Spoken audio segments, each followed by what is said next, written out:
আসসালামু আলাইকুম। আমি সায়েদা আমিনা ইয়াসমিন।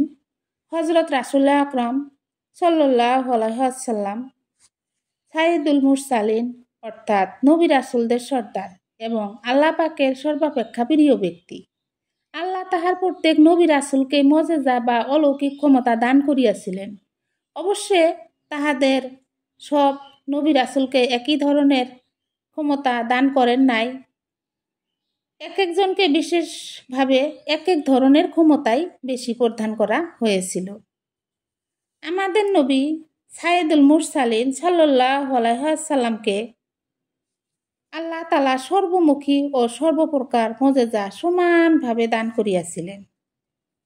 মূলত তাহার মুজিজা সমগ্র জীবনেই ছিল মুজিজা বা অলৌকিক ক্ষমতায় পরিপূর্ণ।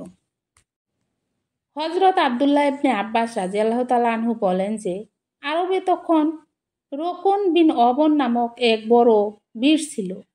একদা সে হুজুর পাক সাল্লাল্লাহু আলাইহি ওয়াসাল্লামকে বলিল, হে মুহাম্মদ সাল্লাল্লাহু আলাইহি ওয়াসাল্লাম, তুমি নাকি আমাদের উপাস্য দেবতাকে মিথ্যারোপ করো? হুজুর পাক সাল্লাল্লাহু আলাইহি ওয়াসাল্লাম জবাব দিলেন, হ্যাঁ, অবশ্যই। রোকন বলিল, বেশ, তাহাই যদি হয় তবে আসো, তুমি আমার সহিত কুস্তি যুদ্ধ করো। কুস্তি শুরু করার আগে তুমি তোমার আল্লাহকে ডাকিয়া লও, আর আমিও আমার দেবতাগণকে ডাকিয়া লই।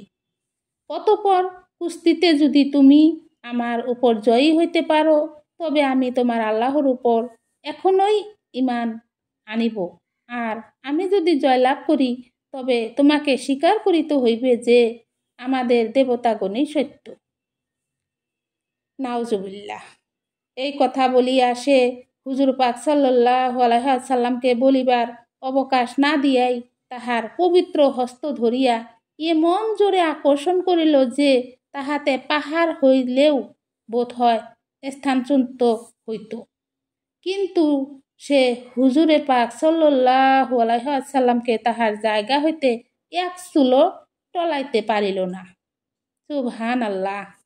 অতঃপর হুজুরে পাক সাল্লাল্লাহু আলাইহি ওয়াসাল্লাম তাহার নবুয়তী শক্তির দ্বারা লোকটিকে উপরে তুলিয়া এমন জোরে আছাড় মারিলেন যে সে মাটিতে পড়িয়া বহুক্ষণ অজ্ঞান অর্থাৎ ফিট অবস্থায় কাটাইয়া দিল।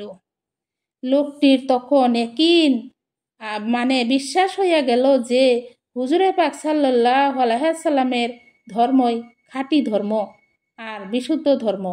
অতএব সে তখনই হুজুরে পাক সাল্লাল্লাহু আলাইহি ওয়াসাল্লামের নিকট করজোরে প্রার্থনা করিয়া ক্ষমা খুঁজিয়া ইসলাম ধর্মে দীক্ষিত হইলেন। সুবহানাল্লাহ।